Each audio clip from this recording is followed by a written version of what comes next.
Hello there, another video for you. New stories from Ethiopia, Eritrea and Sudan. New ENDF reinforcements rather, are being transported to the Amhara region by air. These reinforcements are arriving in a zone where Fano fighters have been seen freely moving in some towns. It seems that a major operation in this zone by Ethiopian National Defense Force is being planned. It could start in coming days, it seems. Secondly, North Shewa zone of the Amhara region, Shewa Robit city, no signs of any peace there. 5 were killed 3 to 4 days ago, and again last night and yesterday several were killed in Shewa Robit city. Thirdly, viewers, Isaias Afwerki, Eritrean president, still in the US, in Russia, and he is holding discussions there, meeting with different ministers there, and a delegation from Russia is going to visit Eritrea now. It has been agreed. This type of delegations are known for their visits to those countries which are key Russian allies. And fourthly, we are Sudan, where another important development, that a faction of Sudan Liberation Movement has announced to support Sudanese army. Dozens of vehicles of this faction have been seen on the move in North Darfur. We have details for you. How significant is this faction? Because in Darfur, gradually rapid support forces have managed to expand their control. Juba peace deal signatories are there too. Sudanese military lost its presence in several zones of Darfur. But if some elements, some military leaders, some armed groups leaders start supporting Sudanese military, we could see resurgence of deadly fighting in Darfur. Firstly, viewers, new ENDF reinforcements are being transported by air to the Amhara region. Within the last 48 hours, reportedly, hundreds of new ENDF soldiers and military equipment were transported to Amhara region by air. And the airport which is being used for the supply of reinforcements is in an area where Fano fighters have been seen moving around freely. We have seen Fano fighters recently take control of towns for a short time, then they retreat. They were seen in Vagaltana, then they entered Gishina, after that Makat, and then Askatima. Yesterday we saw them in Askatima. All their entries in these towns visually confirmed. We have seen videos, pictures. Thousands of them entered these town cities, no ENDF there, only police militia which did not oppose the movement of Fano fighters. Since in this area, Himra, North Wollo, South Gondar border areas, Fano fighters are operating freely. That is why new ENDF reinforcements are arriving in these areas by air. Which airport is being used? Lalibela. Reportedly, Lalibela International Airport has seen the arrival of several flights within the last 3 to 4 days, most people say, which we confirmed through some sources. The flights had ENDF soldiers and equipment on board. Flights have arrived, ENDF reinforcements arrived, maybe more could arrive in coming hours, coming days. What is the purpose? Purpose is obviously the start of a major operation against Fano fighters in border areas of North Wallo, Amhara and South Gondar. Askatema, where Fano fighters were seen yesterday, is situated between Sikota and Lalibela. Before that, they were seen in Gashina, situated to the south of Lalibela. And then to the west of Gashina is Makat. That is why ENDF has decided to enhance its presence, its deployment in these zones. Fano factions operating in the zones are led by former military commanders. Colonel Muhawao Fantahun and Mogas Zegai are leading Fano factions. Though in Amhara, in Sokota, Fano is not as strong as in Gondar. But these Fano factions, they have managed to organize themselves in these areas where location also suits the type of activities, the type of warfare which is being launched by a Fano of fighters. So let's see. So far, only confirmation is that large-scale ENDF reinforcements are arriving on Lalibela airport. Secondly, viewers, the Shewa Robit North Shore zone of the Amhara region, temporary command post established here more than a month ago. ENDF large-scale deployment in Shewa Robit. About a day, I visited Shewa Robit. Several top-level meetings held here between ENDF officers and locals. Still no peace, no calm in Shewa Robit. Almost on daily basis, we are seeing clashes between Fano fighters and ENDF. And since clashes happen in urban areas or in populated areas, so civilians are dying. 5 died almost a week ago, 4 to 5 days ago, and then 5 died yesterday and last night. And some of them are civilians, they are caught in crossfire. ENDF unable to stop Fano fighters or unable to push Fano fighters away from Shewa Robit city.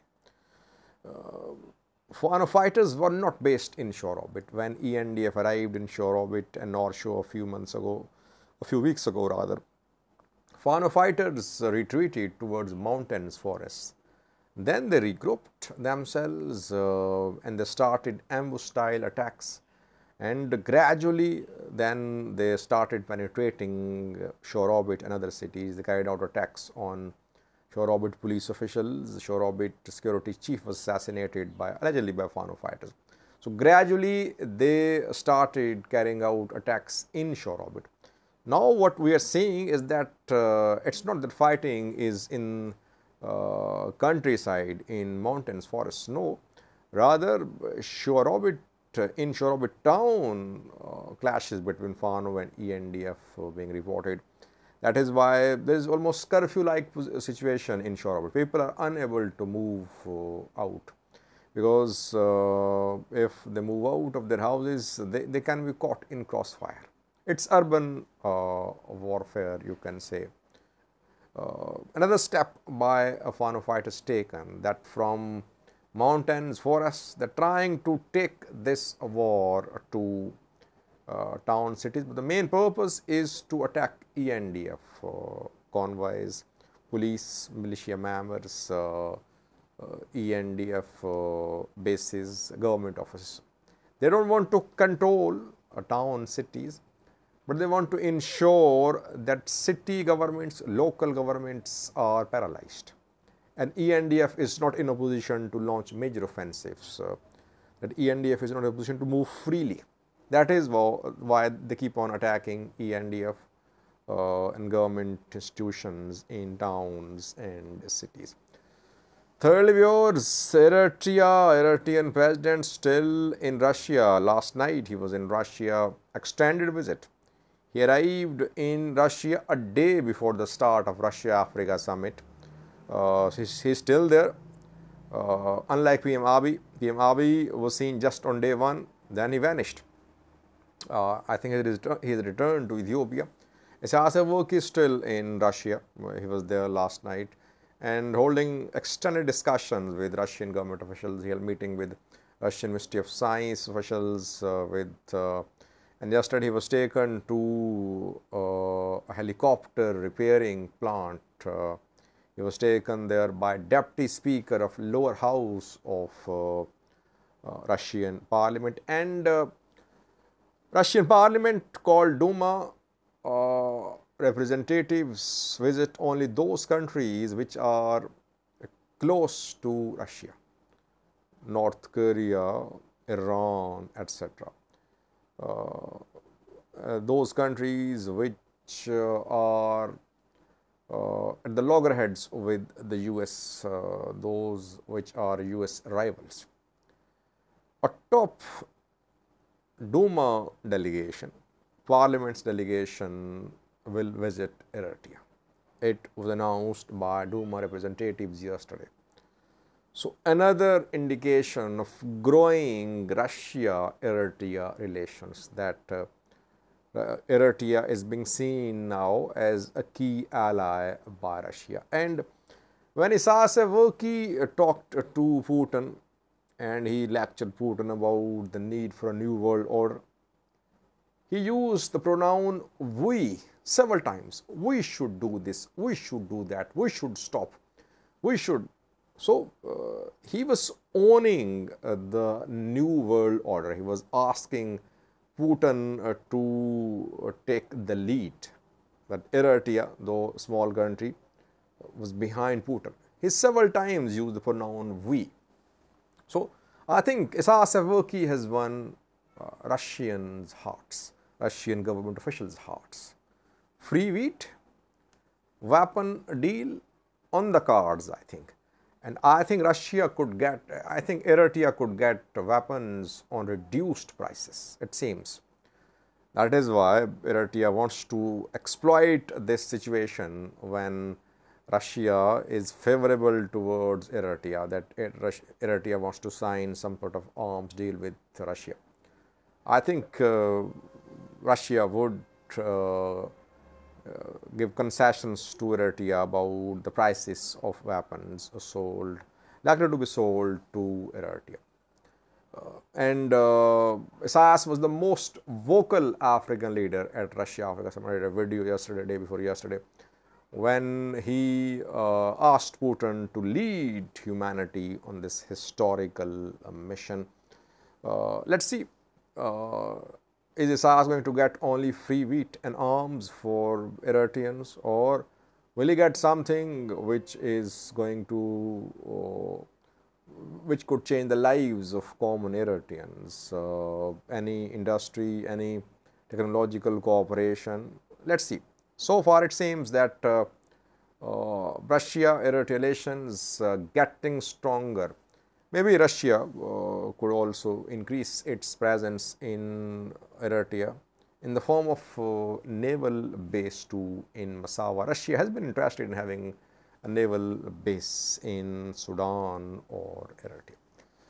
Last year was Sudan, Darfur, where we know that Sudanese military officer Yasir al-Atta this week asked Juba peace deal signatories to support Sudanese military.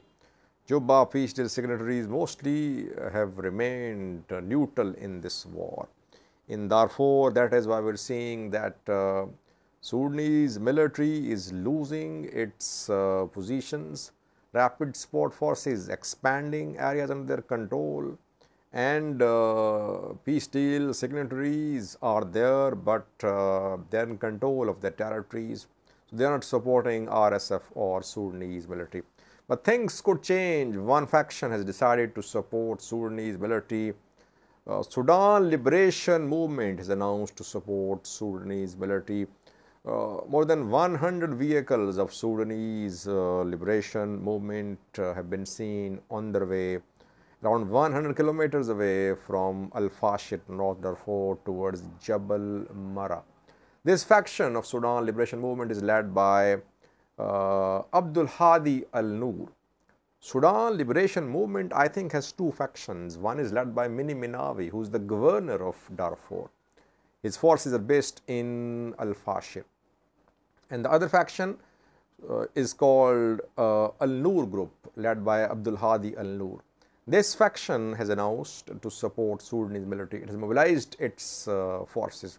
Hundreds of vehicles with fighters, with weapons on their way to their destination in North Darfur. Let's see. We could see intensified fighting if Sudan Liberation Movement decides to support Sudanese military actively in the fight against rapid support forces. Meanwhile, in Togo, Darfur tribes held discussions. Togo, another African country, they adopted a resolution. Rapid support forces issued a statement last night. RSF welcomed the resolution adopted at the meeting of Darfur tribes held in Togo. RSF says that it is committed to peace and stability. It will ensure the restoration of order and peace and stability in West Darfur and other areas under its control. Discussions in Togo, discussions in Chad, discussions in South Sudan, IGAD's involvement too, Ethiopia involved too, Ethiopia hosted some leaders too, discussions in Egypt too, some FFC leaders met there. Before that, Egypt organized a summit to discussions in Jeddah led by Saudi Arabia and the USA. So several players are emerging. All have their interests in this conflict. Thank you for watching.